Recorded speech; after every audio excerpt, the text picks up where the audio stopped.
as well. But I remember Heather telling me a while back, there's a problem with that. And the problem is, if you don't learn to head the ball well when you're younger, that can be a danger later when you need to head the ball. It's not as simple as people want to tell you it is, but if it is causing dementia in footballers, then I'm afraid at some point heading may well have to be hoofed out of the game.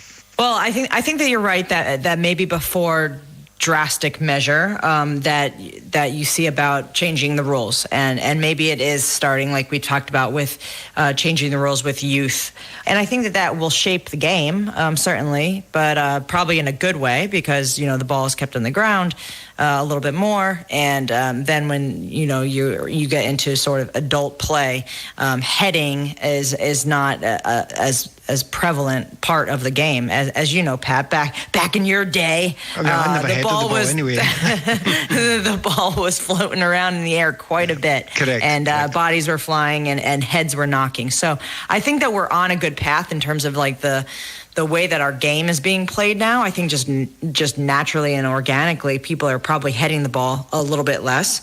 But certainly, I think that it's worthy to be looked at year after year and see if there's different things that we can add to the game that will prevent at least the number of times that you're heading the ball, and then therefore the chances of head-to-head contact. Yeah, I'm sure it is something we will talk about on World Football a lot over the next few months and years. Finally, though, on the programme, we're going to head to China, because you may have missed this with all the international football going on, but Jiangsu Suning became champions of the country's Super League for the very first time. Due to COVID, it was a very different season in China. Football eventually resumed in July, with all the matches being played in just 2 cities, and players and staff were kept inside a bubble. The second part of the season as well took on a knockout style, a kind of playoff format, and they even allowed a limited number of fans back into the stadiums, which was fantastic to see. After a goalless first leg, Jiangsu Suning defeated the holders Guangzhou Evergrande 2-1 in the second leg of the final to claim the title. And one of their star players for the new champions was the Ghanaian midfielder Mubarak Wakaso. He said it was a fantastic moment. Yeah, actually, it was amazing. It was amazing because first time in Chinese Super League. Also, first time for my club to get that far. First time to meet my fans also, and it was so special. It was so amazing. The fans was amazing as well, because I heard the way they used to support the team, but that was my first time seeing it, and everything was like a dream to come true. You've played in so many countries. I'm just looking at the clubs you've played for. You've played in Spain, you've played in Scotland, in Greece. What do you make of the standard of Chinese football? How does it compare? Was it a good standard? Were you impressed by the standard in the Super League? I used to call my friends and tell them, if someone tells you that Chinese Super League is easy, tell the person that it's not easy. It wasn't easy. I thought I was still playing in La Liga. Really? Was it that level? It felt like that level? Yeah. It was very competitive, playing against a lot of experienced players, great players that have made it top there in Europe. So it wasn't that easy, like people said before I moved to China. And I think it's going to be more difficult or more competitive than this season, because I can see the kind of players trying to move to China to play. And finally, something to really look forward to now for Jiangsu Suning, the Club World Cup.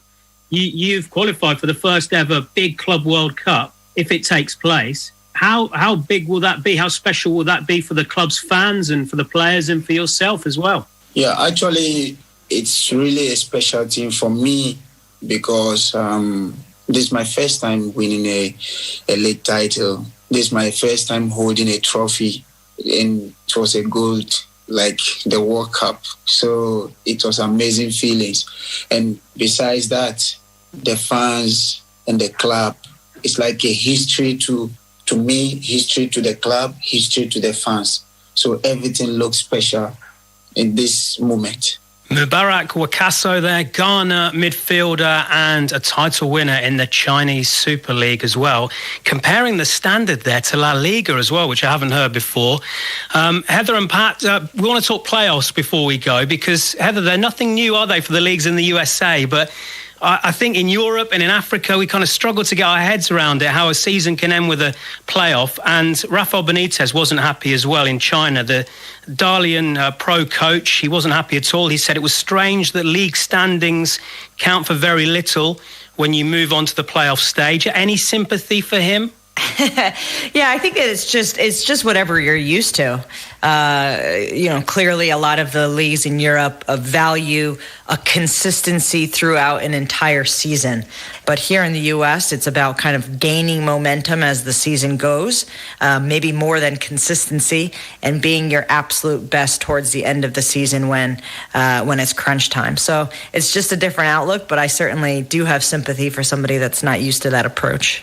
And one man who loves playoffs at the moment is Pat Nevin after last Thursday and Scotland winning a playoff. So come on, Pat, it's about time we had it in the English Premier League, isn't it, the playoffs? No.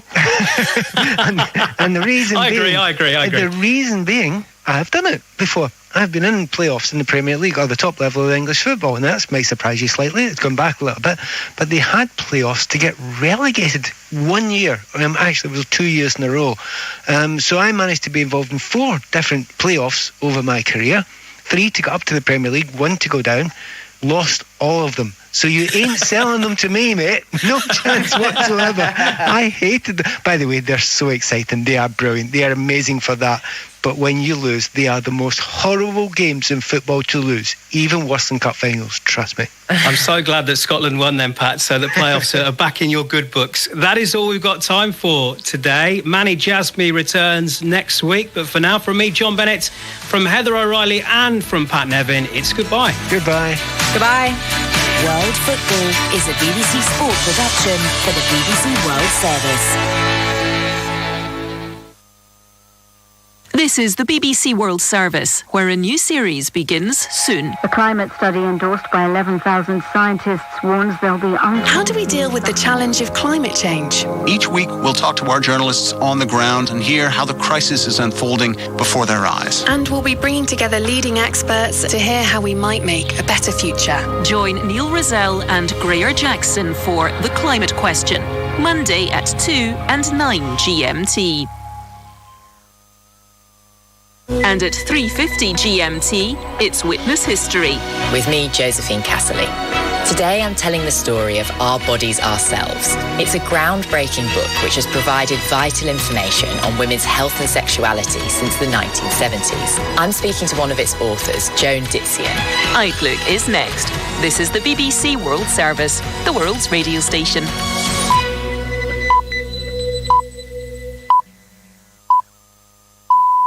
On Outlook today, an extraordinary adventure on the high seas. A trawler called the Thunder had been blacklisted by international police for poaching Patagonian toothfish. For 10 years, no one had been able to stop it. It was elusive. We knew that every time Australian Customs and Border Protection would do their surveillance flights over the Antarctic, as soon as that surveillance plane was over the horizon, the Thunder would already be starting its repainting and would start operating under a different name. Peter Hammerstedt and his Sea Shepherd crew tracked it down among the icebergs of the Antarctic. Thunder, this is Bob Barker. You are fishing illegally. I told him to immediately go to Western Australia. He refused, and thus would begin the longest maritime chase in history. But no one could have predicted how it would end. The full story after the news. This is the BBC News with Fiona MacDonald. President-elect Joe Biden has denounced Donald Trump's refusal to accept defeat in the election, saying it sent a horrible message about who we are as a country. Mr. Biden also warned that the United States was facing a dark winter because of coronavirus and called for unity amid what he described as a national emergency. He said the Trump administration denying the transition team insight into its coronavirus planning was incredibly debilitating. We don't have access to all the information that we need to get from all the various agencies. We're not able to deal with everything from testing to guidance to the all-important issue of vaccine distribution, and even more importantly, vaccination plan to actually get vaccinations. We haven't been able to get into Operation Warp Speed, but we will take what we've learned today and build it into our planning. Election officials in Georgia have confirmed that Joe Biden beat Donald Trump in the state. Ballots were recounted by hand after initial results showed Mr. Biden leading by around 14,000 votes. Mr. Trump has launched several lawsuits claiming unsubstantiated election fraud. But as Will Grant reports, the news from Georgia may be a blow. Georgia will now go forward to certification. There's still a minor avenue for him to call for another manual recount after certification, but you have to wonder there whether or not they'd find it worth the while, considering what's happened on this recount. So, it's one of the avenues that he has left is now closing. So where's left? I mean, Pennsylvania, Michigan has already gone against him. So, it is now looking like the end of the road for a variety of these legal challenges. Mexico has recorded 100,000 confirmed deaths from coronavirus after passing 1 million infections several days ago. Candice Piet has the details. According to Johns Hopkins University in the US, Mexico now becomes fourth in the ranking of countries with the highest death figures in the world. With a chronically underfunded public health system, it was always going to be difficult for Mexico to deal with the pandemic. The country also has a large informal economy, which means millions are forced to leave home each day to earn a living and can't isolate at home. The government of President Andrés Manuel López Obrador has also been reluctant to increase the country's debt, so has not provided help to businesses. Thousands of workers and students have been holding peaceful marches across Colombia to protest against the government of President Iván Duque. The demonstrations, which are part of a wave of protests that started around a year ago, were held in most of the country's main cities. Among the march's demands are an improvement in health services and the establishment of a basic income. BBC News. Hundreds of thousands of people across Central America fled their homes after two major storms hit the region this month. Hurricane Eta was followed by Storm Iota, flooding already saturated ground. With the water still not subsiding in many places, rescue teams have been struggling to find the victims of landslides and cliff falls. Aid workers fear the conditions will lead to a spike in coronavirus infections. A BBC correspondent in the Philippines, who's visited one of the regions worst affected by two devastating typhoons, has described streets inundated with mud and evidence that floodwater has risen to above head height. A reporter who travelled to the Cagayan Valley in the north of the island of Luzon said many plants were covered in mud. Scientists have created a new global map of bees, which they say will help in the conservation of the vital pollinators. Helen Briggs has the details. Surprisingly little is known about the 20,000 species on Earth, from tiny bees that can't sting to giant ones the size of a human thumb. Now scientists have combined millions of records to create the first detailed map of the astonishing richness of bee life around the world. They found the highest numbers in the northern hemisphere, in dry, temperate areas away from the heat of the tropics. The US has by far the biggest number of species, but there are also vast areas of the African continent and the Middle East where bees appear to thrive. A team of astronomers has detected the remains of an older galaxy which is thought to have collided with the Milky Way about 10 billion years ago. Researchers led by Liverpool John Moores University in the UK made the discovery through an analysis of data from the Apache Point Observatory in New Mexico on more than 500,000 stars across the Milky Way. BBC News. Hello, I'm Jo Fidgen, and you're listening to Outlook, the home of incredible personal stories. Today, we're telling the story of a fish and a man who risked everything for it. pivotal moment in this fish's tale was when it appeared in the 1993 movie Jurassic Park. The character John Hammond turns to his companion and says, Alejandro's prepared a delightful menu for us. Chilean sea bass, I believe. They're presented with a plate of seared fillets of a flaky white fish, topped with shredded carrots and shallots in a creamy white wine sauce. It looked delicious. And suddenly, Chilean sea bass was all the rage on the menus of top restaurants the world over. I'm gonna be cooking our most popular entree, the Chilean sea bass, with Hawaiian ginger. Hi, I'm Russell Ferguson. Today I'm going to show you a very quick pan-seared Chilean sea bass with some very unique accompaniment. Hey there, I'm Rob DeLessio with Strategic Wealth Designers, and this is a taste of retirement. Today, we're going to do a pan-seared Chilean sea bass with mashed potatoes and broccolini finished with a lemon white wine butter sauce. It was a canny commercial decision to call it a Chilean sea bass. You can charge a lot more for something that sounds pretty. Before that, the fish was known as the Patagonian toothfish in honor of its pointy and prominent teeth. The toothfish looks almost prehistoric. Very little is known about them. They live in some of the deepest depths of some of the coldest waters on the planet, and so they actually have an antifreeze in their blood that allows them to survive in these deep, dark, cold environments. Fishermen gave the toothfish another name, white gold. It was worth a fortune to them, enough to get poachers interested. In 2014, there were half a dozen vessels illegally fishing Patagonian toothfish in the Southern Ocean. They were known to international police as the Bandit 6. One of them, the Thunder, had netted $60 million worth of fish over a decade. Interpol had slapped a purple notice on it, a warrant for its capture. But it seemed no one could catch it. It was elusive. It was the most notorious poaching vessel in the world. It was only the second ship in history to have an Interpol purple notice issued for it. We knew that every time Australian Customs and Border Protection would do their surveillance flights over the Antarctic, well, every time they flew over the Thunder, as soon as that surveillance plane was over the horizon, the Thunder would already be starting its repainting and would start operating under a different name. The Patagonian toothfish was in serious trouble, and it came to the attention of a group called Sea Shepherd, a sort of seafaring vigilante organisation that seeks to enforce international law at sea.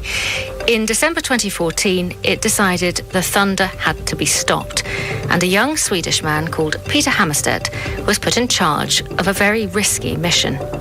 I knew that we were going to go down to the ends of the earth to speak the only language that these poachers understand. We were going to strike them right in their wallets and pocketbooks, and that, of course, they could be quite aggressive and violent in response to our actions.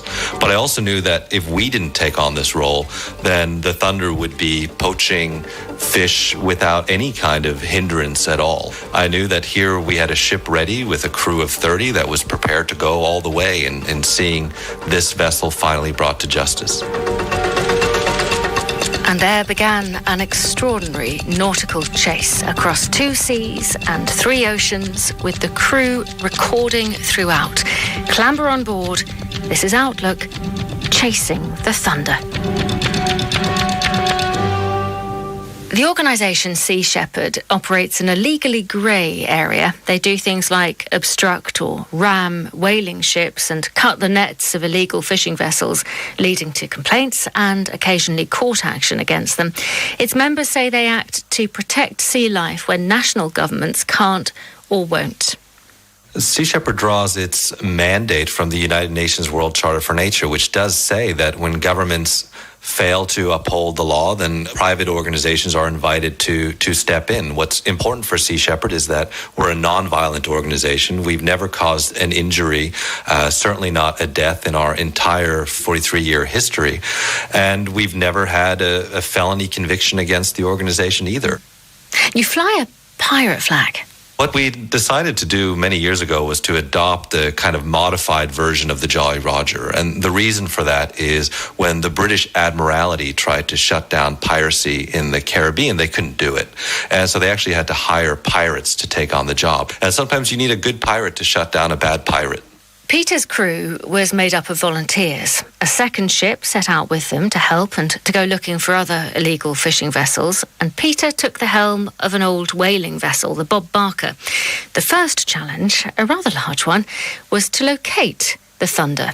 It was going to be finding a needle in a haystack, and there were a lot of doubters out there as to whether or not we would be able to succeed in finding the ship. I mean, no government had seen them in over 2 years. But Captain Siddharth Chakravarti and myself, we had to start thinking like a toothfish poacher. We knew that the legal fishermen hadn't seen them in many years, and therefore they had to operate outside of the reach of the legal fishing industry. So we looked at a nautical chart over the Antarctic. We used a highlighter and highlighted every bank where the fish could potentially be found based on what depths they live in. We then highlighted the areas we knew that legal boats were operating, and that left only one area open as a possibility as to where the Thunder might be. And that was a place called the Banzari Bank in what we referred to as the Shadowlands of the Southern Ocean.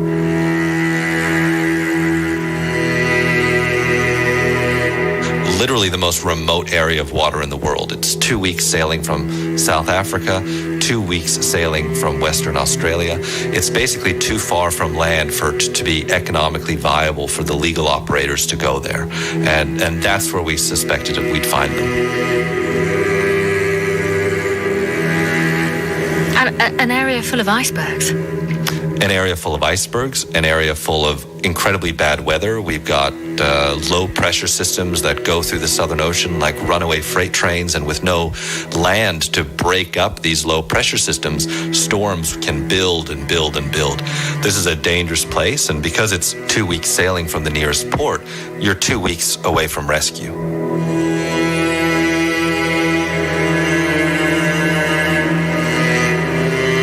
I remember looking at my radar screen. It was just littered with potential targets. Almost all of them, if not all of them, were likely to be icebergs. But I was looking at the radar screen to see which of these potential icebergs would actually start moving. There was a heavy fog that had set over the ice floes, and so we were relying almost entirely on the radar to navigate.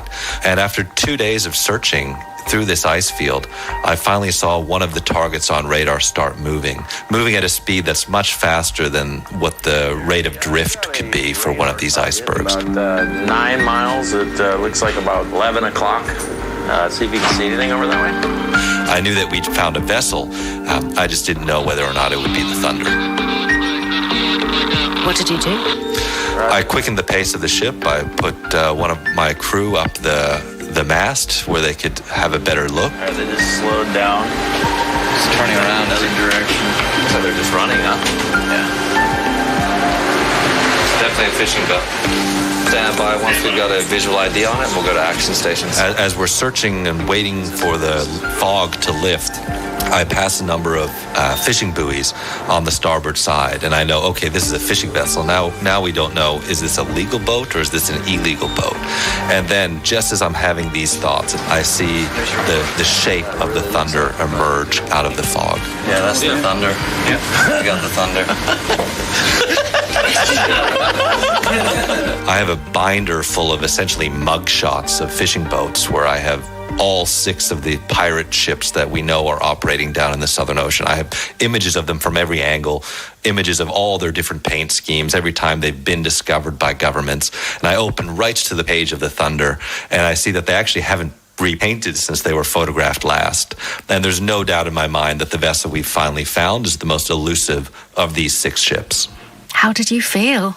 I felt elated. I've got the hope of my crew that we're going to find the ship, crew members who are spending time away from their families, people who are remortgaging homes so that they can come on board a ship like this. So I feel like I've finally lived up to their expectations. You obviously want to get them to the authorities. And the first thing you try and do is arrest them.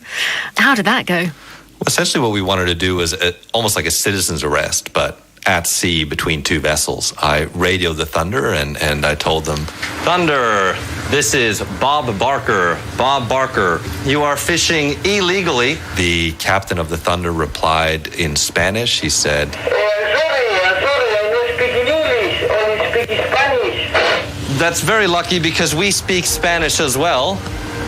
Say, Thunder, You're fishing illegally. Do you have a fishing license number? Thunder, esto es el Bob Barker.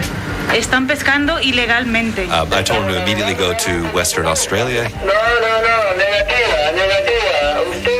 He refused, and thus would begin the longest maritime chase in history.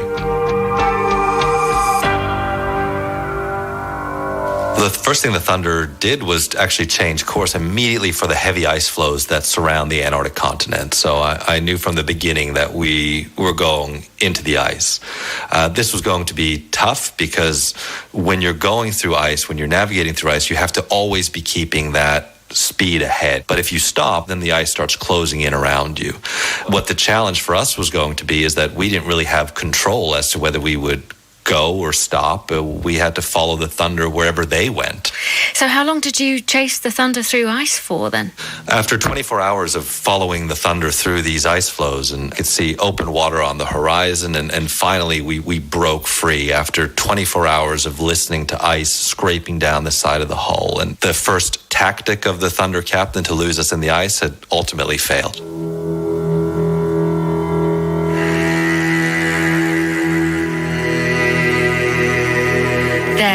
Was trouble to come because it didn't take long before you realised where the Thunder was heading next and where it was leading you. Looking at the weather chart, it was clear that they were going right to the eye of the storm of a big low-pressure system that was building to the west of us. And I knew then, as soon as we started moving towards the storm system, that was going to be their next tactic. If they couldn't lose us in the ice, they were going to try to lose us in heavy weather. As we started heading north from the Antarctic continent, the seas started building up. And so the seas started rising to 2 meters, 3 meters, 5 meters. And as we got closer and closer to the eye of the storm, this is 27 to 30 feet. This is the equivalent of being in an elevator, and that elevator going up 4 or 5 stories and then dropping, and then going up 4 or 5 stories and then dropping again, and just doing that continuously for days on end. It's the reason I avoid roller coasters. I've spent so much of my life at sea and been in enough bad weather that there's no excitement for me in it. I just want to get through it onto the other side. We need to clip in. Here's a big one. Hold on. Hold it. Hold on. That is cold. Did you hesitate before following the Thunder into that? There's no hesitation, really. I know that we're committed to following the Thunder wherever they go. I know that the Bob Barker has been specifically designed and built 70 years ago with this kind of weather in mind. This is a ship that was constructed to go down to the Antarctic. So I felt confident in the ship. I felt confident in the crew.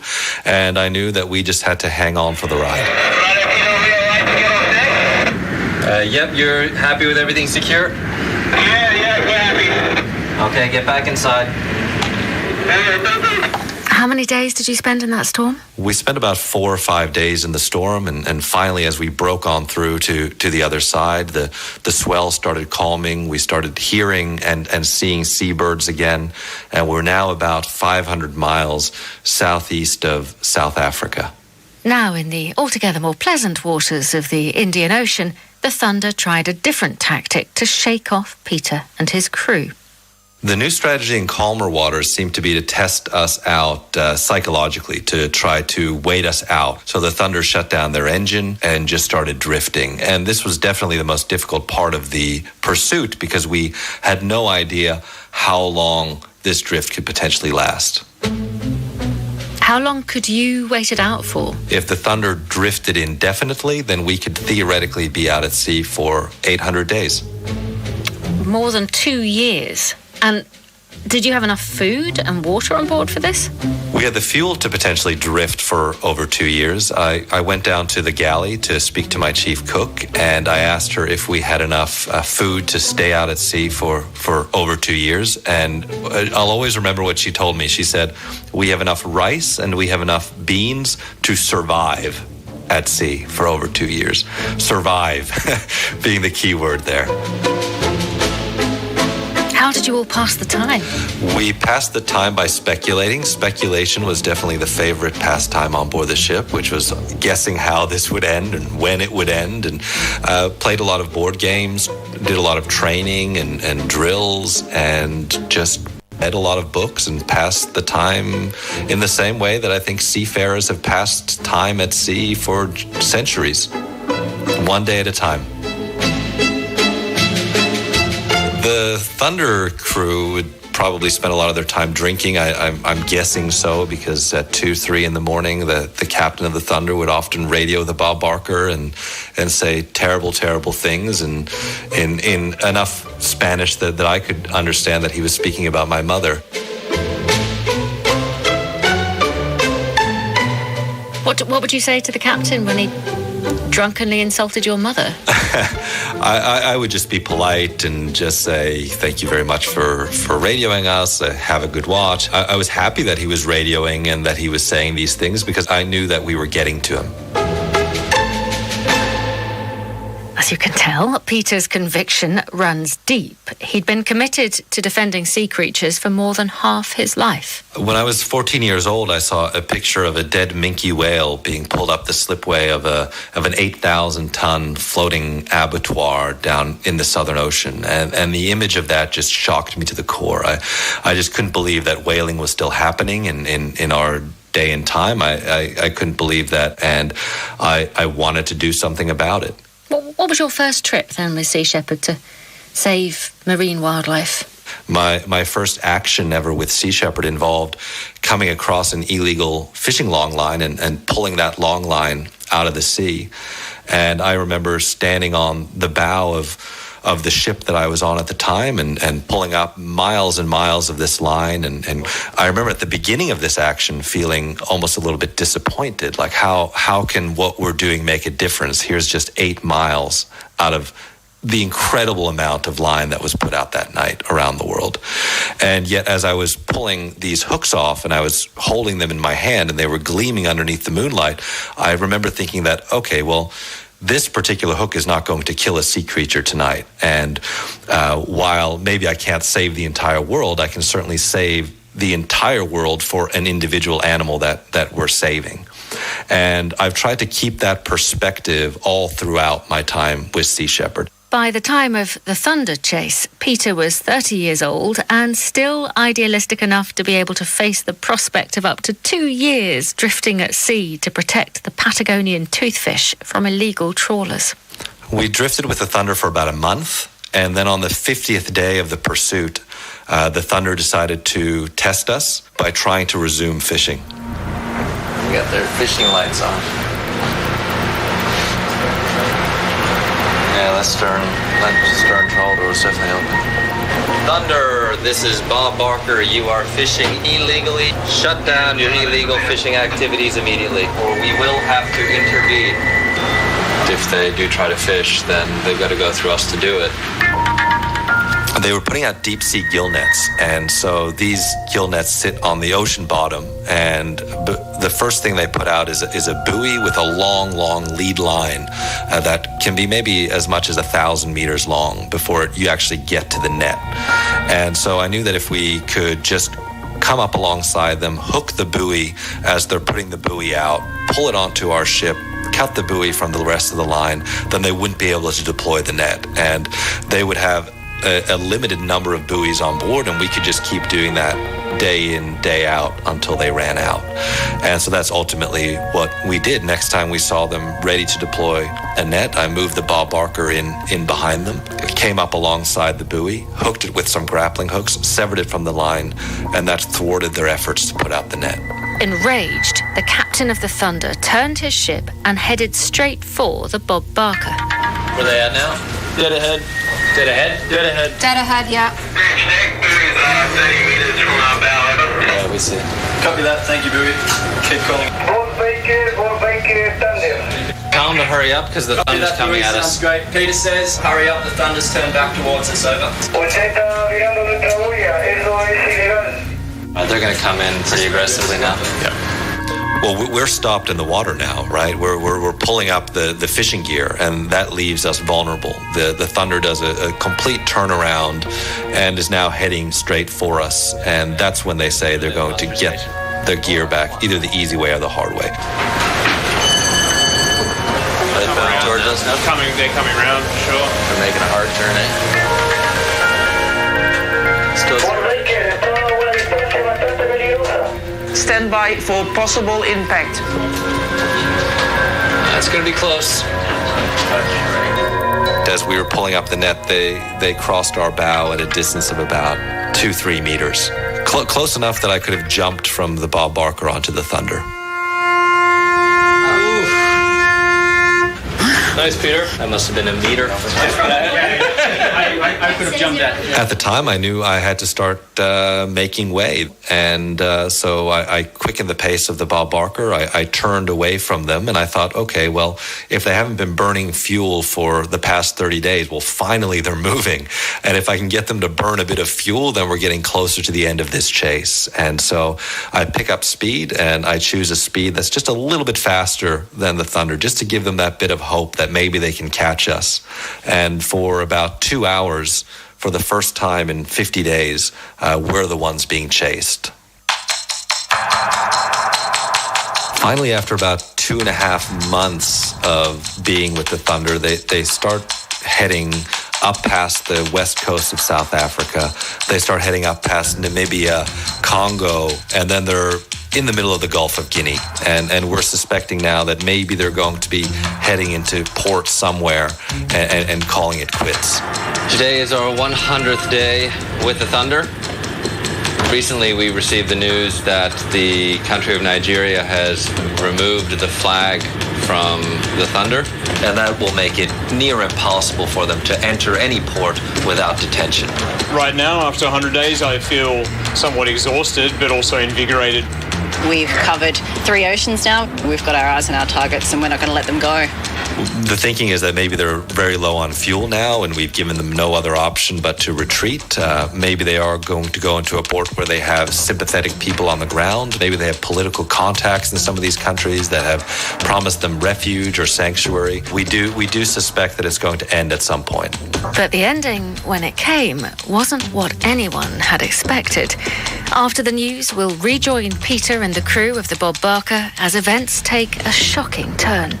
It's the early morning hours, 110 days into this chase. I'm called up to the bridge because the Thunder crew are all out on deck wearing life jackets, and they're throwing their life rafts overboard.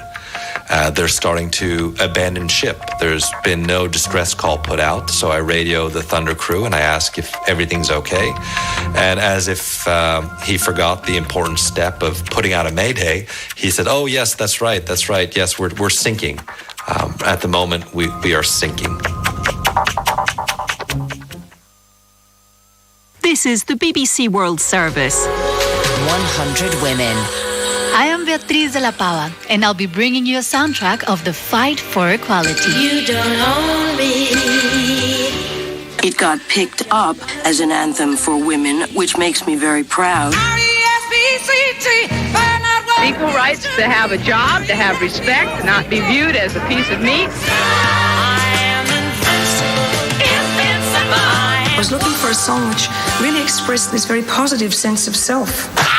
Anytime a woman picks up a guitar and dares to go on stage, it's a radical act. This is a problem of toxic masculinity and patriarchy all over the world. Songs that inspired generations of women everywhere. The measure of any society is how it treats its women and girls. Rebel Girls Soundtrack, Sunday at 3 and 14 GMT. Coming up in part 2 of Outlook, Peter Hammerstedt and his crew watch as the illegal fishing trawler they've been chasing for 3 months goes up in flames. The crew were burning a lot of evidence on the ship. The buoys were slowly, day by day, disappearing from deck as the fire on the aft deck kept growing. We always had some of these orange ones lying around here, but all this stuff is gone. We're back after the international news. BBC News with Fiona MacDonald. President-elect Joe Biden has denounced Donald Trump's refusal to accept defeat in the election, saying it sent a horrible message about who we are as a country. Mr. Biden said the president will go down as one of the most irresponsible in the country's history. Speaking after the video conference with state governors, Mr. Biden also warned that the United States was facing a dark winter because of coronavirus.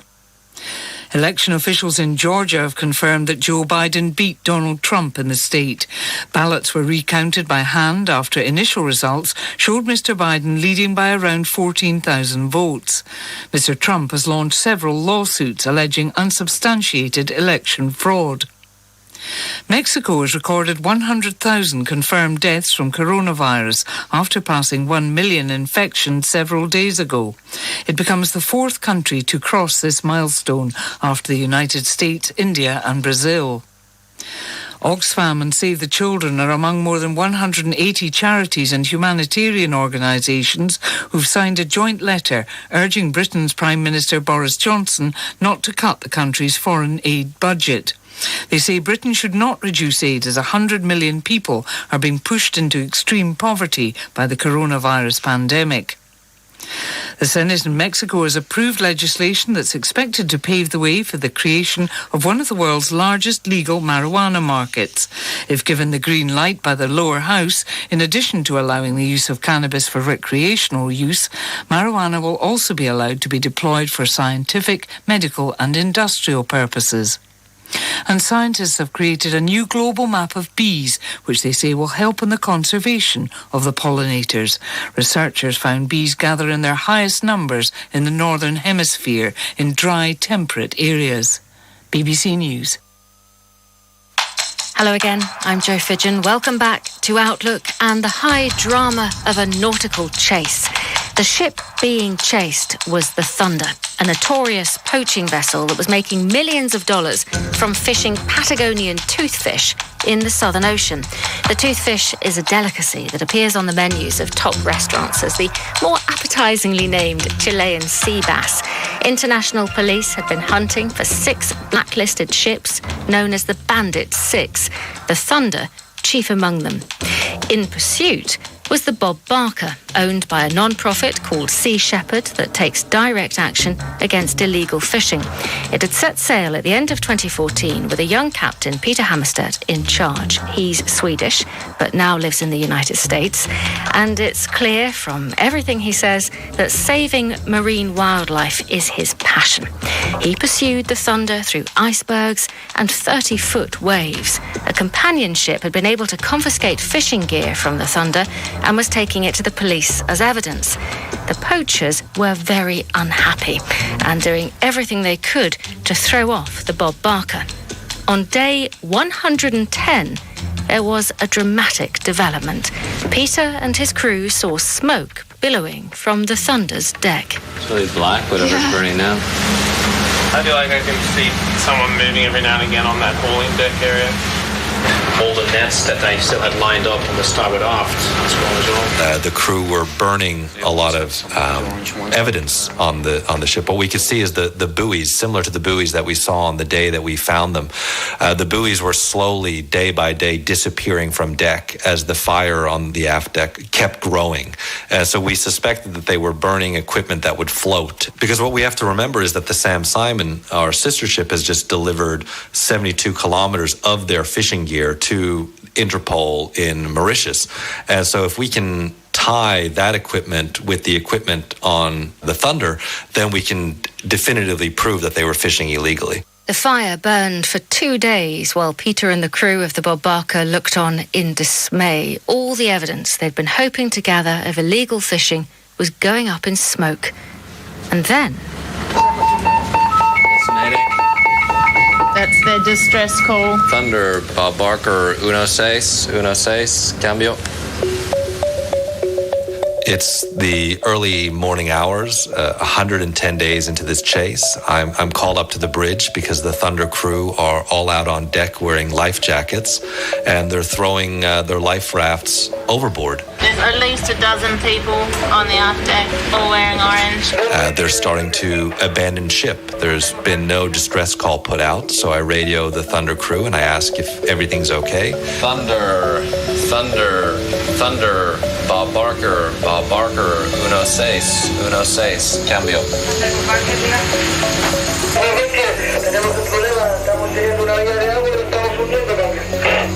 said he's got a problem and they're sinking. He's got a problem and they're sinking.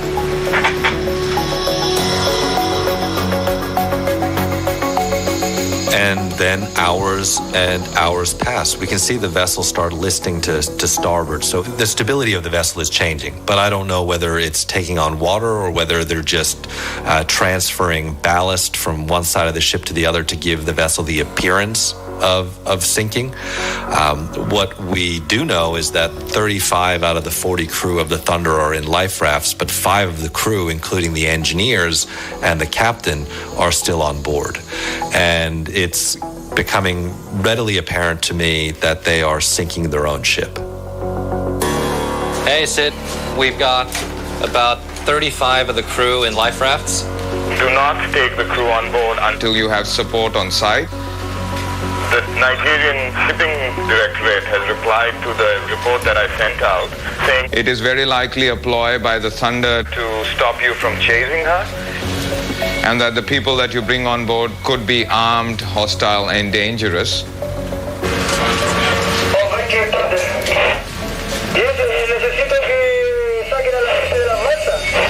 He said he needs us to take the people from the life rafts because they're cold and nervous. Ask him to calm down. The weather's good. We're going to keep them in the life raft until another ship comes. We're going to give them water and food and anything they need. It's part of the modus operandi of these vessels. The Interpol Purple Notice for the Thunder is for the vessel, not for the captain or the crew. So the thinking is going to be that if the vessel disappears, then the Interpol Purple Notice disappears along with it. And of course, there's the case of the frozen toothfish on board the Thunder, and there's no way of really getting that off the ship unless it goes down with the ship.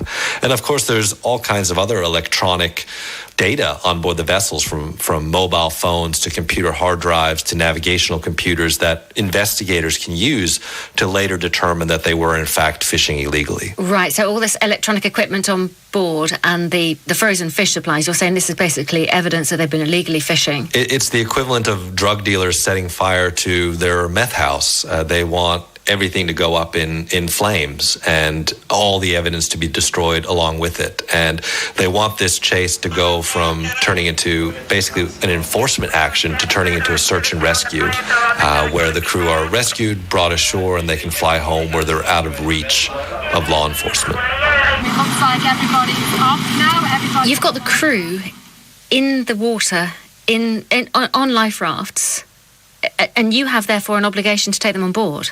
Is that right? That's right. Under the Safety of Life at Sea Convention, we have to rescue their crew. It's our legal obligation, but it's also our ethical obligation. These are our fellow seafarers, even if we're on different sides of the aisle when it comes to illegal fishing. Very different sides. We're in different houses. Anybody speaks English? After 5 hours, all of the Thunder crew, including the captain, have abandoned the ship into life rafts. And so there's now an opportunity to send some of my crew on board to look for any evidence that they may have left behind, evidence that we can seize and then turn over to the authorities. Hey, Peter, Sid, go ahead. Just want to run something by you. What do you think about putting somebody on the Thunder to see if they've left any paperwork behind on the bridge? I think that's a great idea before she lifts any further. Okay. It's not something that I can order my crew to do. The idea to board actually comes from my chief engineer, and he and 2 other crew volunteer to go on board and see what they can find. How quickly did you think it might sink? At that point, we could only speculate. I was thinking maybe in a couple of hours it would sink, and so I told the crew that I was okay with them boarding, but it was entirely their decision alone, that I couldn't ask them to do it. But if they were willing to take that risk themselves, then they could go on board for 5 minutes. Tell us what risks they would be taking by getting on that vessel. The risks of boarding the sinking Thunder is that they don't know the layout of the vessel. Therefore they don't know how far gone the ship is. They don't know at what critical point the ship will sink. They could get lost inside the vessel. They're entering a situation that's very dangerous, and they're entering it blind.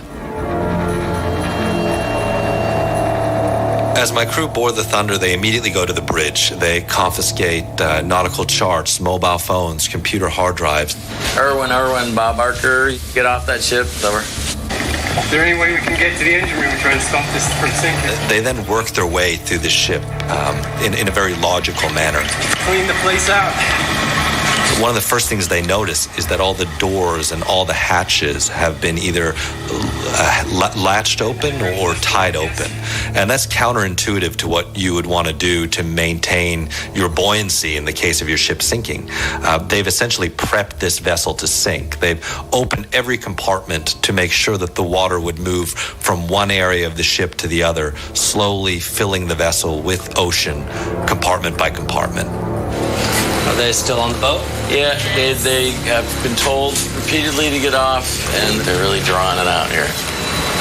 Gemini, Bob Barker Bridge. Yeah, this boat's going down much quicker now, so get them off. They finally make their way down to the fish hold, where they see something like 30 tons of toothfish with the heads cut off, the trunks of their bodies stowed in little white plastic bags. That's all toothfish there. You see bags and bags on it. Irwin, Adam. It looks like it. Irwin, Bob Barker Bridge. Take a bag. Just take a bag. Just give us anything. And Teo, Adam. I need the ropes. I really want these guys to disembark. Yeah, they're supposed to be leaving now. How were you during that period? I was anxious. I was not happy with the fact that I couldn't reach them. I was concerned that they wouldn't see that the angle of the vessel, the list angle, was changing by every 15 minutes. But I also trusted my crew. I knew that the radio communications would break up once they were inside the ship, and I felt confidence in the fact that it was my chief engineer who was leading the expedition, and he was very comfortable around ships, had spent his whole life on ships, and I trusted him to make the right decisions. Roger that. Good job. And they make it back safely, and with evidence. And about an hour and a half, 2 hours after they disembark, the Thunder finally sinks. Attention all crew. Looks like the Thunder's going down. That's insane. That's radars and antennas and thousands of dollars worth of gear. They're just sinking it. It's hard to fathom. In a way, it just shows how much money they're making. I know. And they're just willing to give all this off.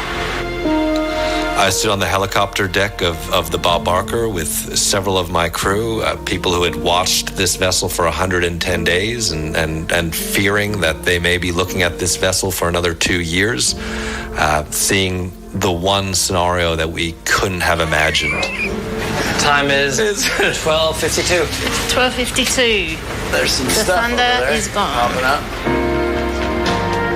In all the time we spent speculating, we never guessed that we'd see the ship sink. And there it was, a vessel that for 10 years had been poaching illegally, a vessel that was the subject of all kinds of conferences, a vessel that we had looked at for 110 days. We saw it disappear under the surface of the water, and nobody would ever get to see it again.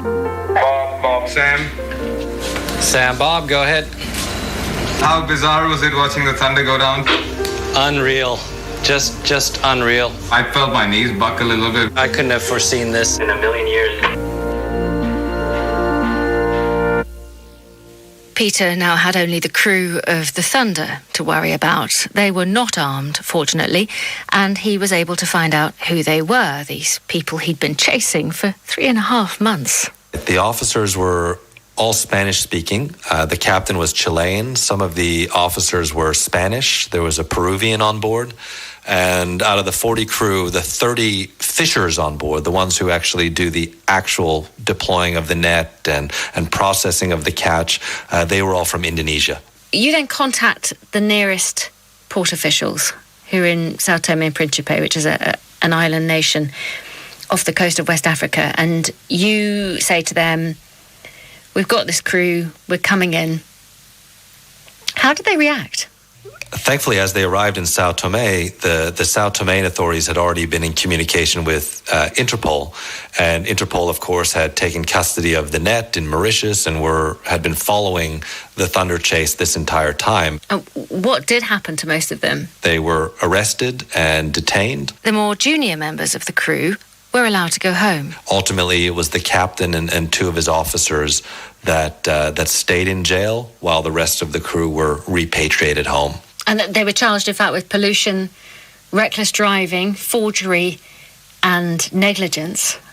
Illegal fishing, I understand, is hard to prosecute, but they were charged with these other crimes. They were convicted, and the captain got 3 years in jail. The chief engineer, 2 years, 9 months. Second mechanic got 2 years, 8 months. And they were fined between them more than $17 million. It was a very strict penalty that was given, and there is a challenge right now internationally where illegal fishing is too often seen as an administrative issue, not as a criminal problem. Because the penalties for illegal fishing are usually so low, law enforcement agents are trying to use the other crimes associated with the fisheries offense to go after the operators.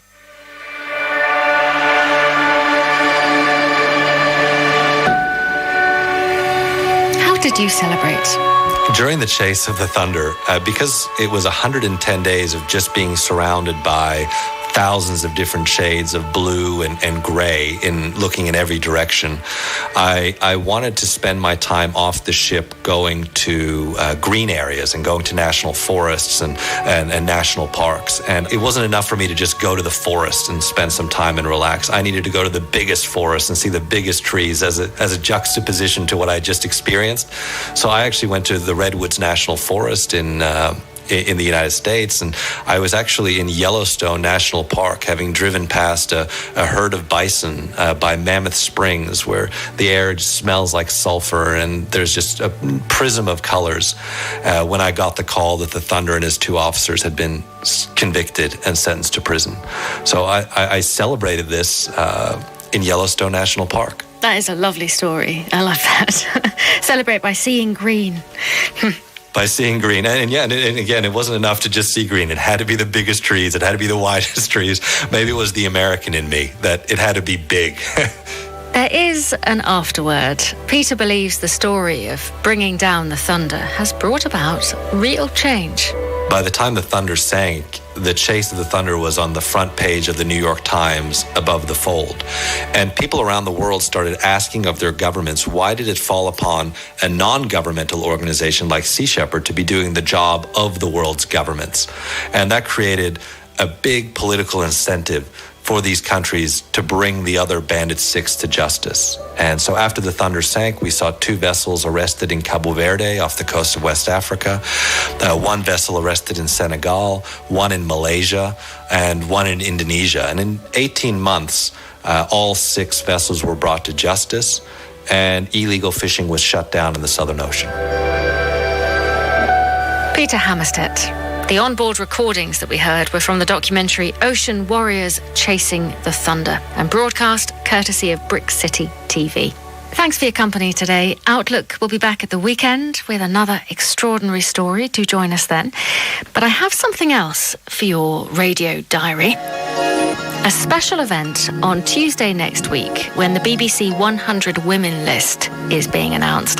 The Conversation is hosting a panel of incredible women who are working towards a brighter future, and they want to hear your ideas about what that future should be and what we can learn from all the issues that the pandemic has thrown up. The bad things it's highlighted, like poverty and inequality and loneliness, and the good things, community spirit, less pollution, new ways of socialising and working. What do you think will need tackling in a post-COVID world? And what do you think we should keep of our new way of living? To take part, email this address, theconversation@bbc.co.uk, as soon as you can. Cheers for now.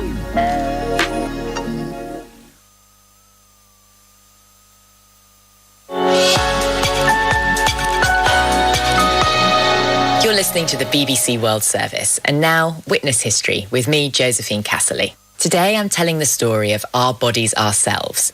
It's a groundbreaking book which has provided vital information on women's health and sexuality since the 1970s. I'm speaking to one of its authors, Joan Dizian, and just a warning that this programme contains some quite graphic descriptions. This revolutionary book grew out of a series of consciousness-raising meetings in the late 60s. So the first meeting I went to was kind of amazing. There were about 50, 60 women there, and there were some women with infants and breastfeeding their children, and it was just a lot of good spirit in the room. Joan had seen an advert for a workshop about women's health and paper and thought it sounded interesting. It was called Women and Their Bodies. This was 1969. Joan was an art teacher, 25 and newly married, and she was just starting to get interested in feminism. I remember the first session was on sexuality. I had, really didn't know that much about sexuality. And there was a big diagram of women's genitals on a board with all the clitoris and vaginal canal and vulva, all the parts identified. And for me and for many women in those days, our genitals were sort of down there. These were the early days of the women's liberation movement in the US. Women were demanding equal pay and abortion rights, and there'd been huge breakthroughs. For example, the pill had recently become available. And even though this was supposed to be a time of sexual liberation, many women, and even ones who'd been to university, like Joan, didn't feel like they knew their own bodies. How much information was there available when you were growing up about women's health and sexual health? Oh, not much at all.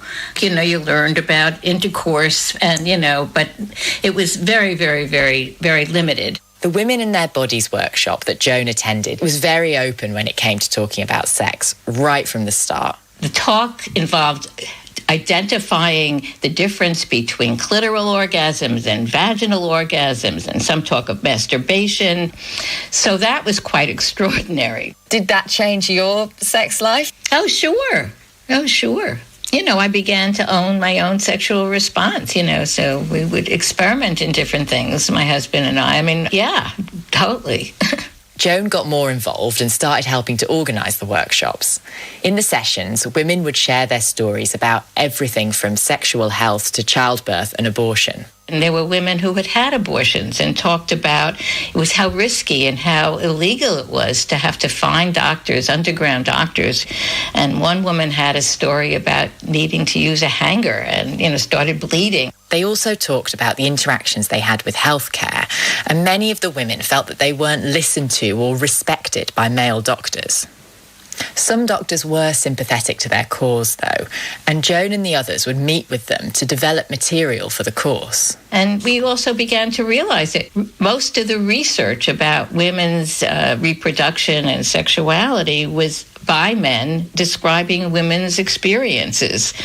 And there were very, very, very few books on pregnancy and childbirth, and most, again, were medicalized, written by men. They decided to write a pamphlet about women's health and sexuality. The original was Women and Their Bodies, and then it's, it's not women third person, it's us, our bodies and ourselves and our lives. The pamphlets were so popular that in 1972 they were approached by a publisher called Simon & Schuster. They asked if they'd be interested in writing a book. At first, some of them were unsure about getting a book published. It all sounded a bit commercial. Remember that this was a group of radical women rallying against patriarchy and capitalism. They were wary. In the end, they agreed to do it, but they would price the book really low so that it was accessible, and give a 70% discount to clinics so that they could distribute it to their patients. And how did you write the book? Quite a process. We worked totally collaboratively. So that meant that every single word had to be agreed upon. We were then a group of 12. So we would meet, day after day. It's a process none of us would ever go through again. But it was a genuine collaborative project, which to me is wonderful. The first edition of Our Bodies, Ourselves was published in 1973. The book was radical, forthright, and heartfelt. We have come to realize that there are many aspects of our lives and our relationships that make us angry. Many have accused us of being shrill. Our mood is far more complex. I'm not just one of your many toys. It was an encyclopedia of information on anatomy and sexual pleasure. We emphasize that you take a mirror and examine yourself. Touch yourself. Smell yourself. You are your body and you are not obscene.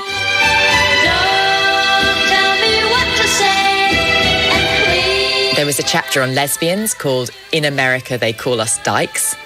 There were chapters on birth control, abortion, pregnancy and childcare, and also rape and self-defense.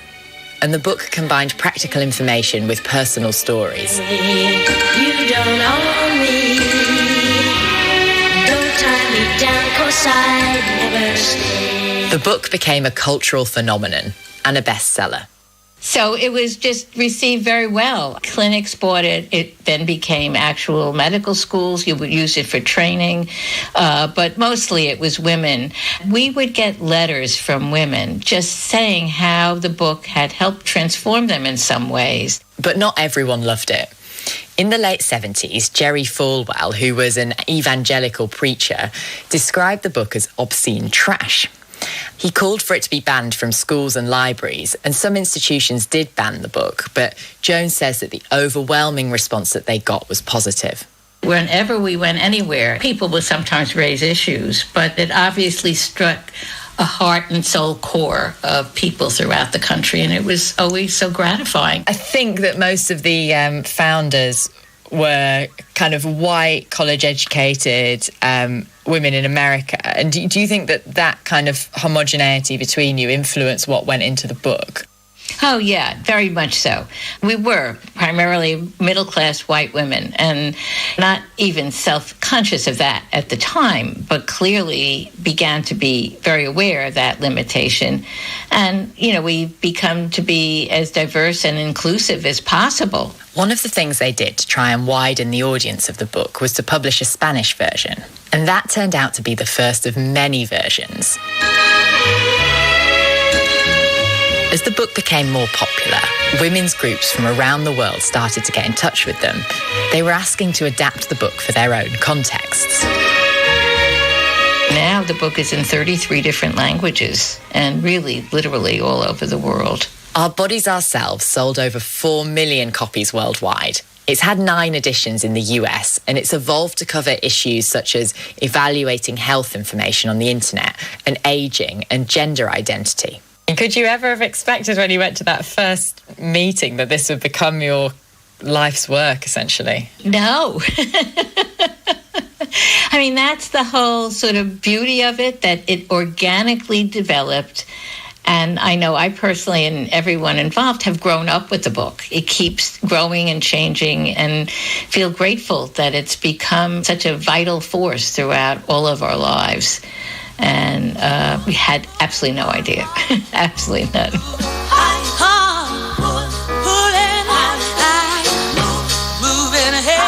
Joan Dizian was talking to me, Josephine Casserly, for Witness History.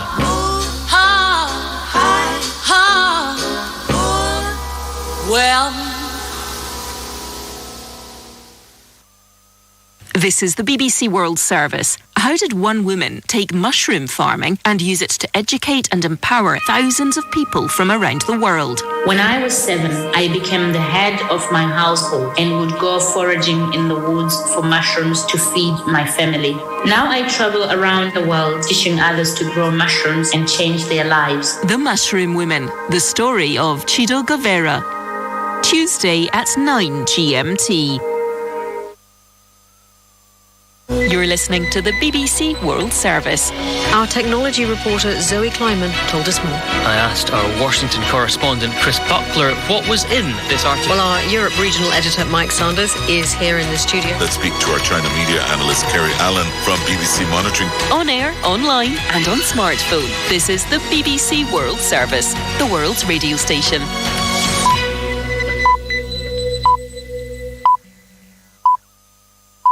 Hello, this is the newsroom. Today, the US president-elect has been pouring more scorn on Donald Trump's ongoing refusal to concede. He will go down in history as being one of the most irresponsible presidents in American history.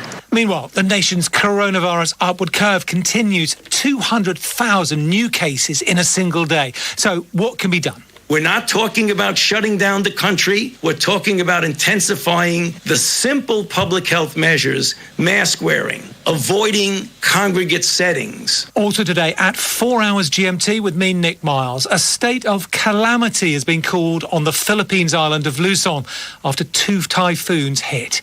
Later in the programme. Surprisingly little is known about the 20,000 species on Earth, from tiny ones that can't sting to giant ones the size of a human thumb. So, could a global bee map shed some light on how we can save them?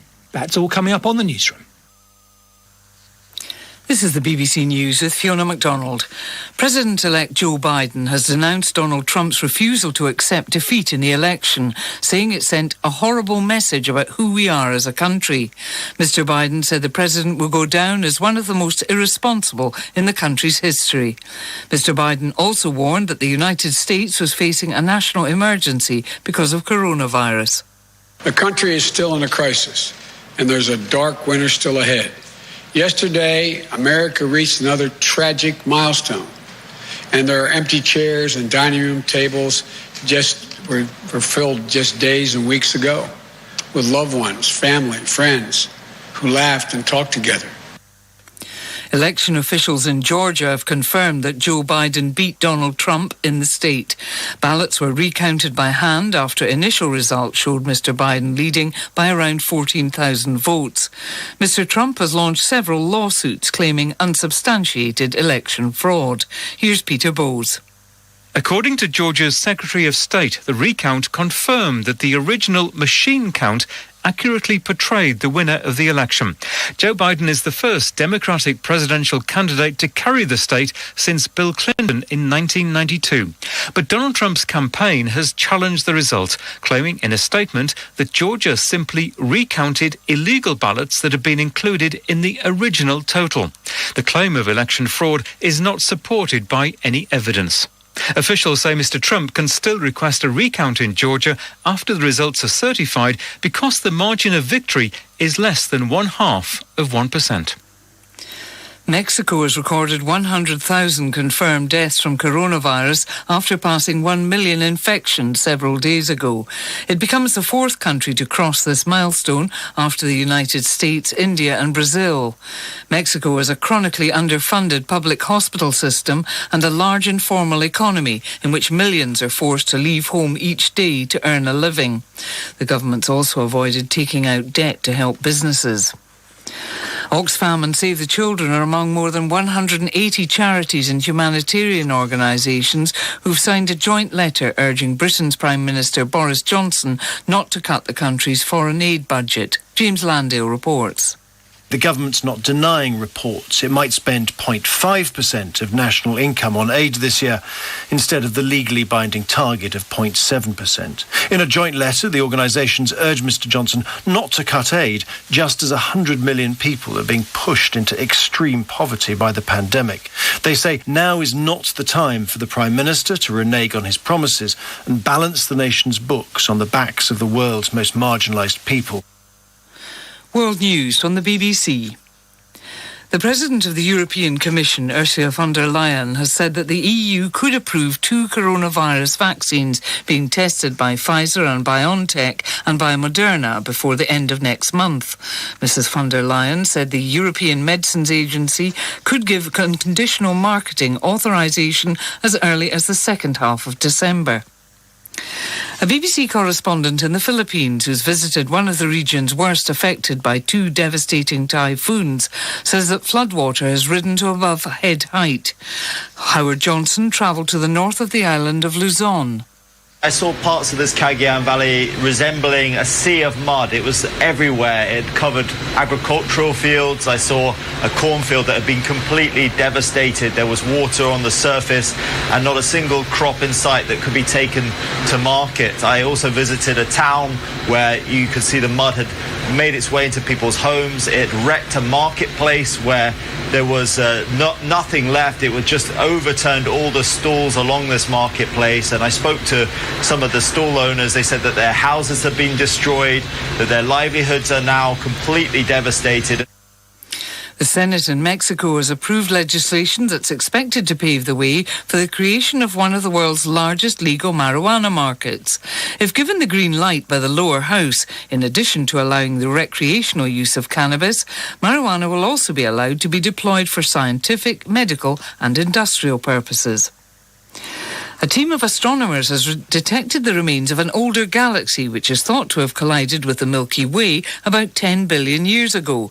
Researchers, led by Liverpool John Moores University, said the dead galaxy, known as Heracles, had left remnants which account for roughly a third of the Milky Way's spherical halo, which is made up of star clusters, gases and dust. BBC News. Hello, welcome to the newsroom from the BBC World Service. I'm Nick Miles. It is 17 days since people went to the polls in the United States, but there is still no formal start to the transition of power from Donald Trump to Joe Biden. Still no sign that President Trump is even about to concede.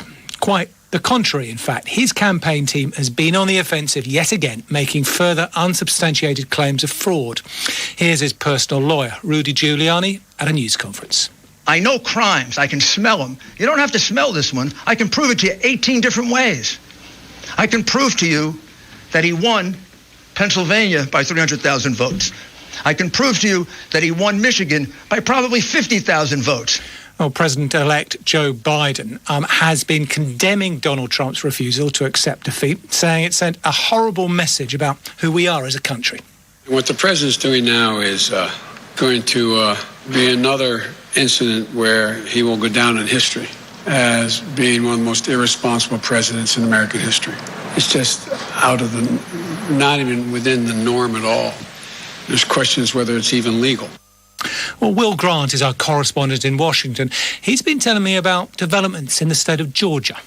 The Secretary of State in Georgia, Brad Raffensperger, has essentially stated what we already knew, that Joe Biden won the state after the audit of the state, essentially a recount. The most margin of error that was found was 0.73 of a percentage point in one county, but the majority of counties simply reported the same thing they had the first time. So no change there. Joe Biden remains the winner in Georgia. It is a sort of slim margin of victory, but it is a victory, and he remains president-elect despite what President Trump says and his legal team says and Rudy Giuliani said. Meanwhile, Michigan was another close battleground state, won by Joe Biden. But Michigan legislators have been invited by Donald Trump to Washington. Why might that be? Yeah, that's an odd one on one level. I mean, no explanation has been given for this meeting, but, you know, the suspicion is, and the criticism of President Trump is that he's essentially trying to bring pressure to bear on them to not recognise Joe Biden, to sort of hijack the Electoral College, essentially, so that slates of electors would be sort of selected differently. Essentially, the certification needs to come soon, and he is, to all intents and purposes, putting pressure on them over those 16 Electoral College votes in Michigan. I mean, increasingly, sort of former Republican operatives, really senior ones like Karl Rove, are saying enough is enough now, Mr. Trump. But there's still not a flood of sitting Republican legislators doing the same. Why is that? No, there isn't. I think that's a good point. And, we've got to remember, I think, that Donald Trump enjoys around 85% approval. Sometimes it's above that, sometimes it's a little less, within the Republican Party. So, some of those figures, I think, have been sort of looking for an honourable way out to an extent. They don't want to completely turn their back on these legal challenges and say Joe Biden won the election straight away. But they do, I think, know that Joe Biden won the election. But, of course, they also have to bear in mind that Donald Trump is potentially talking about a return in 2024. So, he may well be a figure in the future of the Republican Party for some time to come. So I think it's squaring all those different circles that they're trying to do. What have they managed to do along the way, I think, is potentially tie themselves in knots. And I do think the sort of end game of all this is beginning to come in sight, where they will essentially have to say, look, the legal challenges went forward as we said they should, and they've come back against Donald Trump. Joe Biden is president-elect. That was Will Grant. Well, all this comes at a time when the national coronavirus crisis is showing absolutely no sign of letting up. The latest figures from Johns Hopkins University in the US show that there were more than 200,000 new COVID-19 infections and 2,000 deaths in the last 24-hour period. The number of hospital admissions has doubled in 2 weeks. No surprise then that the country's top health official has warned people to stay at home for the upcoming Thanksgiving holiday and not mix with other families. Here's Jonathan Savage. People in different parts of the country are living life under vastly different rules. The states are not united. At this time of year, they normally are. Next Thursday is Thanksgiving, where families come together to celebrate an American tradition. In advising against travel for the holiday, the Centers for Disease Control are asking Americans everywhere to take yet another step back from normality and comfort. Whether or not people follow the advice, the numbers are undeniable. 50% more people are in hospital in the US with COVID-19 than 2 weeks ago. The 7-day average for daily new cases is over 160,000. White House coronavirus advisor Dr. Anthony Fauci says the country can't risk keeping things as they are. We're not talking about shutting down the country. We're not talking about locking down. We're talking about intensifying the simple public health measures that we all talk about. Mask wearing, staying distance, avoiding congregate settings, doing things to the extent that we can outdoors versus indoors. If we do that, we'll be able to hold things off until the vaccine comes. With the White House currently the subject of a custody battle, President-elect Joe Biden is expressing concern. The Trump administration has denied the Biden team access to Operation Warp Speed, the government initiative developing medical treatments and public health measures in order to tackle COVID-19. There is no excuse not to share the data and let us begin to plan. Because on day one, it's going to take us time. If we don't have access to all this data, it's going to put us behind the 8 ball by a matter of a month or more. And that's lives. How many would be lost as a consequence of that? I can't tell you. Joe Biden says he has discussed a possible nationwide mask mandate with state governors, but there are diverse views among those governors on how strong antivirus measures ought to be. While there are mandatory mask laws in much of the US, 9 states across a rough diagonal line from Florida to Idaho have none. In only 4 states are businesses mostly closed, and only in Ohio, New Mexico, and now California are there curfew or stay-at-home orders. Here's a stark assessment from David Nabarro from the World Health Organization. Unless there is a concerted effort by all the governors in all the states to get on top of this virus quickly, within the next 60 days, we're going to see widespread death, suffering, sadness. More than 20 states have passed sweeping restrictions this month, but in a week where people try to express gratitude, most Americans will only truly give thanks when the pandemic is finally over. Jonathan Savage. You're listening to the BBC World Service. Fiona has the headlines for us.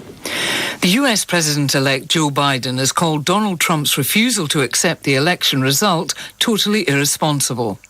Election officials in Georgia have confirmed that Mr. Biden beat President Trump in the state. More than 100,000 people have died in Mexico from coronavirus, and British charities have urged the government not to cut the foreign aid budget. Thanks. Villages swamped by seas of mud, crops devastated and more than 70 people dead. The full extent of the damage from 2 typhoons that hit the Philippines in recent days is only just emerging now. President Duterte has declared a state of calamity for the entire island of Luzon. Flooding on the country's largest and most populous island has been made far worse in some areas by water being released from a major dam. Our correspondent Howard Johnson has just been to the worst affected region of Cagayan. Well, last week, the extent of the flooding was described as being like the Pacific Ocean. And yesterday, I saw a sea of mud. It was everywhere. It covered marketplaces. I could see lines along trees and walls that were above head height. And people there said that they were in desperate need of financial aid and support from the government. I did see the Philippine Red Cross handing out around $75 per family and giving food to those most in need. But this is a poor agricultural area in the north of the country. What we're seeing is a state of calamity has been declared, and what that means is more efforts can be directed towards that part of the country in the north of the Philippines. And we're seeing army airlifts taking food to most remote areas in this valley, this mountainous valley, but still thousands of people are homeless and still in need of support. So do people in this poor sort of rural area of northern Luzon have faith that these promises of aid will materialise?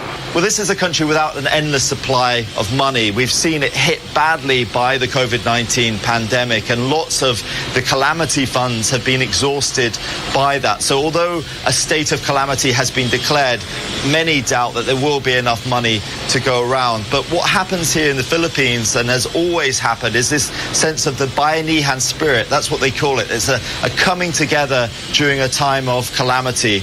People raising money, they're pooling together food, toothbrushes, shampoo, any goods that can help people there, and sending them up on convoys up to the north. So the president has called this a state of calamity, but I suppose in terms of loss of life, it's nowhere near as bad as Typhoon Haiyan back in 2013.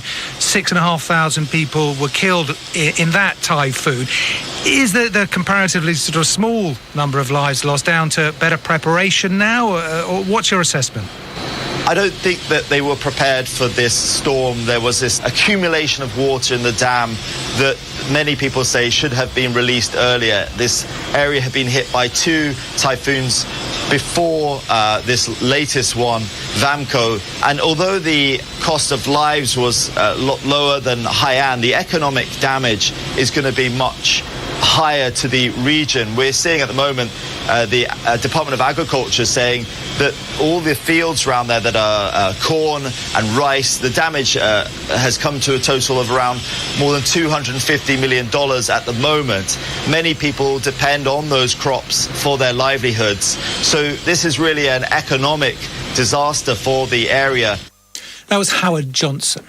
Now, it's a first for the Arab world. The G20 summit of the world's largest economies is being held this weekend in the Saudi capital, Riyadh. But because of the coronavirus pandemic, the gathering is going to be online only. Lise Doucet starts her report from there, talking to a young Saudi social influencer in Riyadh committed to equal treatment for women. Okay, anyone has any thoughts about... When I see this room, you're at the head, you're the boss. There's men and women in the room. Is this a sign of change in Saudi Arabia? I think now the narrative is a little bit different. Men are afraid that women will come and steal their jobs. Which they are doing. Yeah, because to some extent the empowerment we've been getting from the leadership has been really great, and it's the change that needed to happen. You were involved in the discussions leading up to this G20 summit and giving perhaps an advisory role about issues like women's empowerment and entrepreneurship. What do you say to the critics who say Saudi Arabia should not be hosting this summit, principally because of its human rights record? People only have this stereotype of a Saudi woman. I lived in India for less than a year, and I faced more challenges as a female than the challenges I'm facing right now, as a Saudi female. I feel empowered more here. I feel like my voice is heard all the time. It's very interesting seeing people see me as the oppressed while I'm not. And also what's really shocking for me is that when it comes to me talking about my experience as a professional, I'm often faced with questions about only one specific identity. A Saudi female, nothing else. Not the social entrepreneur, not professional, not the influencer, no, but the Saudi female and her challenges. Just now, coming about this is the kind of positive, ambitious comment you often get in Saudi Arabia when you speak to members of this young, educated generation. But not everyone is happy with the extent of the change here. For me, Saudi Arabia is changing in the wrong direction. The country just not in a process of real institutionalized and deep reform. Lina Al-Hatlul is the sister of a different Lujain, the activist who has spent nearly 3 years in a maximum security prison without being convicted.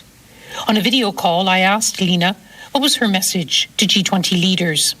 I think it's a great opportunity for world leaders to have honest and deep and structural discussions with Saudi Arabia, saying that indeed you are our ally, and this is why we think we can engage with you regarding fundamental issues, including human rights. How is your sister? My sister, the last time we've had any contact with her was on the 26th of October. On that day, my parents saw her in prison, and she was very hopeless and tired. And even during these nearly 3 years, after everything she's been through, she was still very hopeful. Now she's tired, exhausted. She doesn't want to survive it anymore. So she told our parents on that day that she would start a hunger strike until she's allowed to have at least regular calls again with her parents. And since that day, we don't have any news. Two faces of the kingdom, opening up with social and economic change, but cracking down on political freedoms, both in the spotlight as Saudi Arabia takes the G20 stage. Lise Doucette in Riyadh. Oh, let's get some sports news now with Andy Barwell. And it's one of the major tennis titles which has so far eluded him during his stellar career in the sport. But Rafa Nadal made it through to the last four of the season-ending ATP Tour finals in London. He got through from his last group game at the expense of the defending champion Stefanos Tsitsipas. 6-4, 4-6, 6-2. More details from the BBC's tennis correspondent Russell Fuller. The match was always tight, but with Nadal relentless on serve, it came as a surprise when he double faulted to concede the second set. The decider started with 3 consecutive breaks of serve until Nadal pulled away and Tsitsipas's title defence rather fizzled out. Nadal will play Russia's Daniil Medvedev in Saturday's semi-finals. He's never won the title, despite qualifying 16 years in a row. But with his energy levels high and his body free of injury, he has as good a chance as anyone. And today, the world number one Novak Djokovic plays Alexander Zverev in the other group. It's a winner-takes-all match for a place in the semi-finals. US Open champion Dominic Thiem is already through to the last four. Now, Pep Guardiola is one of the most successful managers in club football, but says he has unfinished business to do at the English Premier League side Manchester City. He signed a new contract with them to take him through to summer 2023. His current deal was set to expire at the end of this season. Now, Guardiola is the winner of 6 major trophies during his time at the club, already 4 years, including 2 Premier League titles, but no success in the European Champions League. The Spanish football journalist Guillem Balaguer says for Guardiola, he likes being happy in his work. At Barcelona, there was so much tension that the last year was very, very difficult for him. At Bayern Munich, at the end of every game, he had to explain to his bosses why the team won or why the team lost. But here, he doesn't have to do any of that. There's going to have to be changes in the squad, and that he's got the backing of the club to do those. The Football Association of Ireland launched an investigation into a video shown to their players before last week's game against England. It's reported to have included some political content used as a motivational tool. Formula One's current chief executive, Chase Carey, says that they're planning to expand to 24 races in the near future with some rotation of circuits. And in the draw for the 2021 Women's Rugby World Cup, the top-ranked side, England, have been drawn in the same pool as their main Northern Hemisphere rivals, France. England also play South Africa and Fiji. The reigning world champions, New Zealand, they've been drawn alongside Australia and Wales. Other places, though, have still to be confirmed after some qualifying matches were cancelled because of COVID-19. Thanks for that, Andy.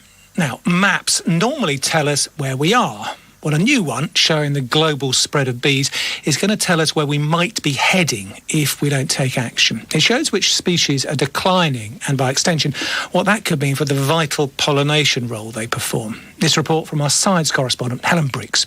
Bees mean a lot to humans as producers of honey and pollinators of crops, but surprisingly little is known about the 20,000 species on Earth, from tiny bees that can't sting to giant ones the size of a human thumb.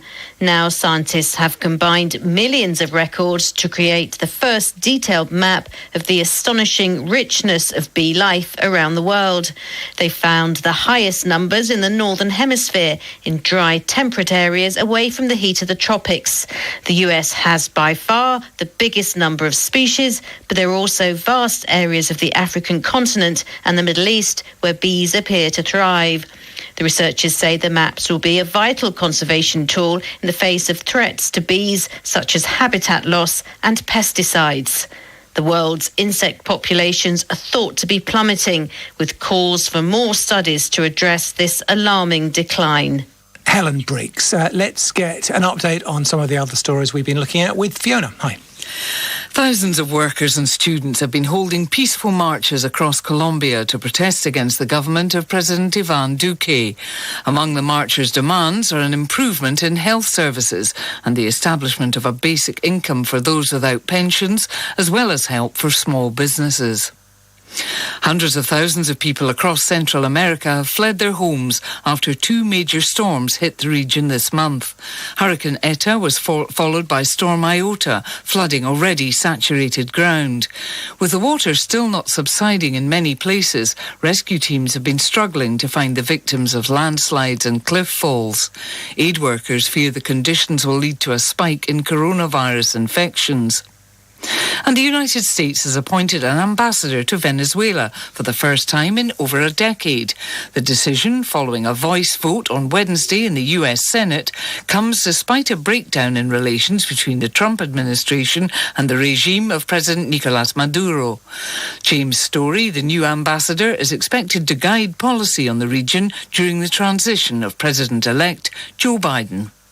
Thanks for that. The US presidential elections always resonate around the world, but Joe Biden's victory over Donald Trump was particularly poignant for a small town in Slovenia because Sjenica is the hometown of Melania Trump. And as our Balkans correspondent Guy Delaunay reports, its 5,000 residents have made something of a meal of their presidential connection.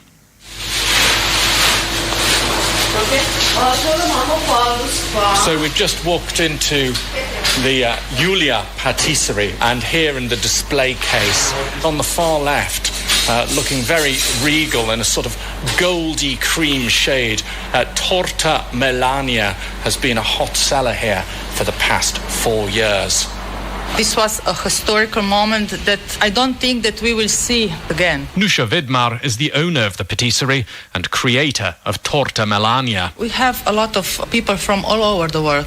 I think that they visit Sjenica as well. Not only wanted to try cake. Or maybe us.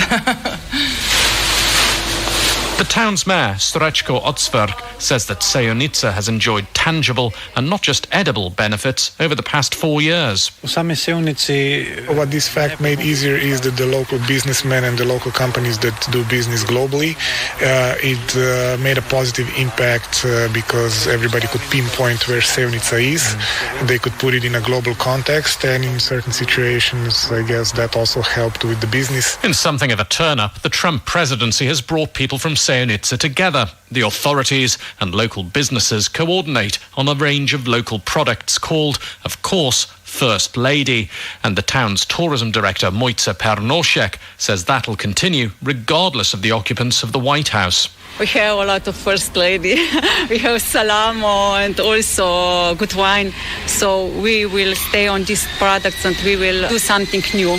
This product will called also First Lady. So even though Melania Trump is in the final weeks of her White House residency, she seems to have done her hometown an inadvertent favour. And whatever happens at Patisserie Julia, there'll still be a place on the shelf for Torta Melania. This will be always part of us and part of Sjenica, especially cake, because it's good and beautiful. That report by Guy Delaunay, and it brings this edition to a close. This is the BBC World Service. How is an obesity crisis developing in temples in Thailand? It's early morning in Bangkok. Thai Buddhist monks are leaving their temples to seek alms. This daily practice of giving and receiving food creates a spiritual connection between monks and Buddhists. The food takes care of the monks' physical health so that they can concentrate on the spiritual well-being of the nation. I offer the main course items and desserts. Then I receive blessings from them. So why are 1 in 2 Buddhist monks now obese? City life is full of rush. It's impractical to get up at 5 o'clock to cook food. I'm Suchira Maguire, looking at why this is happening and how this obesity crisis is being tackled in Thai temples. Obesity crisis in Thai temples at bbcworldservice.com/documentaries. Scenes of police brutality have become a part of daily life in Belarus after the re-election of its president Alexander Lukashenko. Belarusian Christians have joined a nationwide protest movement. Join me, Alena Isachenko, as I'm learning how an ambiguous response from country's largest religion has pushed some of its most devoted followers to leave the church and turn to its long centuries rival, Catholicism. That's Heart and Soul after the BBC World Service News. BBC News with Fiona MacDonald. President-elect Joe Biden has denounced Donald Trump's refusal to accept defeat in the election, saying it sent a horrible message about who we are as a country. Mr. Biden said the president would go down as one of the most irresponsible in the country's history. Speaking after a video conference with state governors, Mr. Biden also warned that the United States was facing a dark winter because of coronavirus. Election officials in Georgia have confirmed that Joe Biden beat Donald Trump in the state. Ballots were recounted by hand after initial results showed Mr. Biden leading by around 14,000 votes. Mr. Trump has launched several lawsuits alleging unsubstantiated election fraud. Mexico has recorded 100,000 confirmed deaths from coronavirus after passing 1 million infections several days ago. It becomes the fourth country to cross this milestone after the United States, India and Brazil. Oxfam and Save the Children are among more than 180 charities and humanitarian organisations who've signed a joint letter urging Britain's Prime Minister Boris Johnson not to cut the country's foreign aid budget. They say Britain should not reduce aid as 100 million people are being pushed into extreme poverty by the coronavirus pandemic. The Senate in Mexico has approved legislation that's expected to pave the way for the creation of one of the world's largest legal marijuana markets. If given the green light by the lower house, in addition to allowing the use of cannabis for recreational use, marijuana will also be allowed to be deployed for scientific, medical and industrial purposes. And scientists have created a new global map of bees, which they say will help in the conservation of the vital pollinators. Researchers found bees gather in their highest numbers in the northern hemisphere in dry climates. BBC News. As if they're fighting against Christianity, really. Сегодня президент потребовал от силовиков жестко. В храмы люди должны приходить молиться.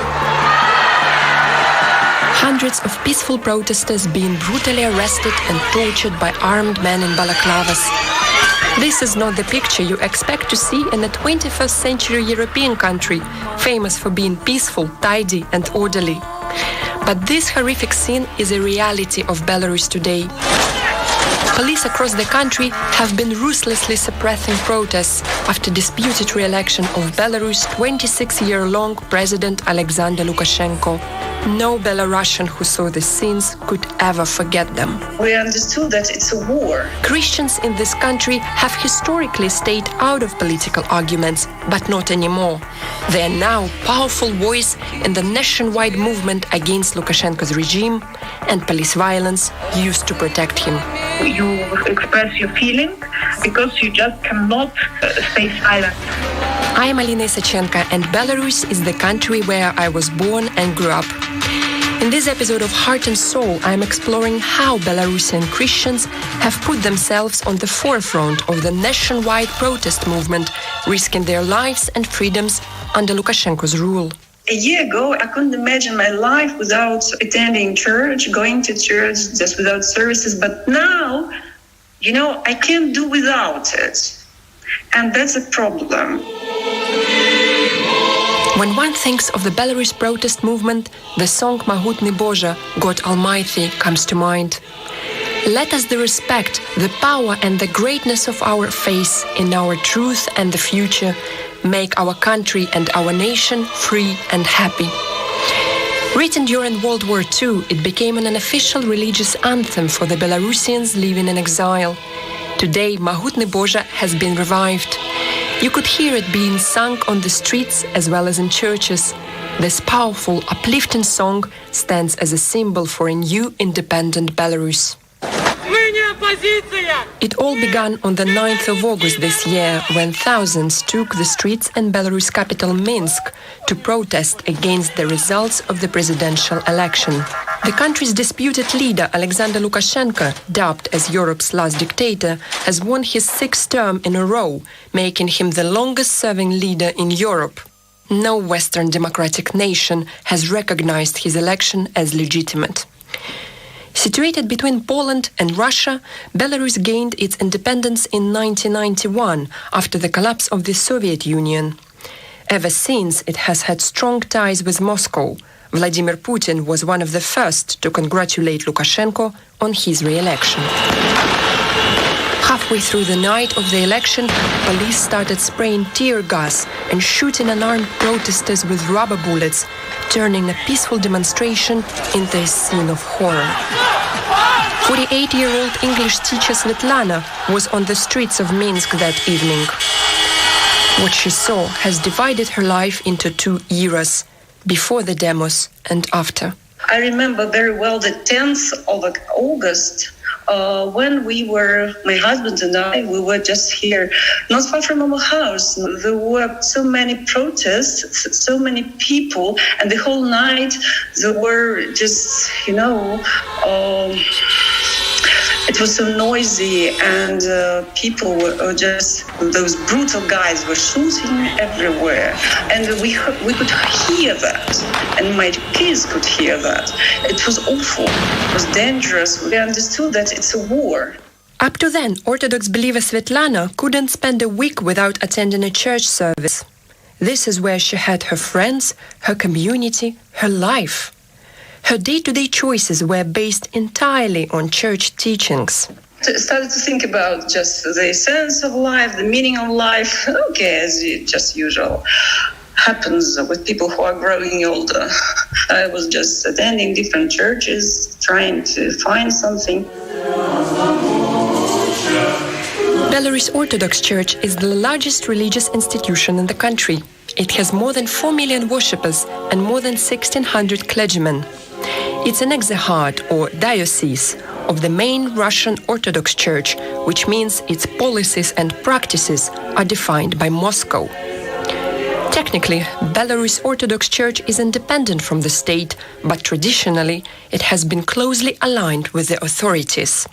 After the presidential election this year, Svetlana's relationship with the church changed. I would like to point out the Russian Orthodox Church has nothing to do with Christianity, and I have nothing to do with the church, though I had been a member of the church. Svetlana tells me how disappointed, angry, and bitter she felt when her own church didn't respond to the violence the way she was hoping to. During the protests, which continued for more than 3 months, almost 20,000 people were detained. There are numerous accounts of people being brutally tortured in detention centers. As I was recording this program, another protester died in hospital after being tortured by the police, bringing the total number of victims to at least 5.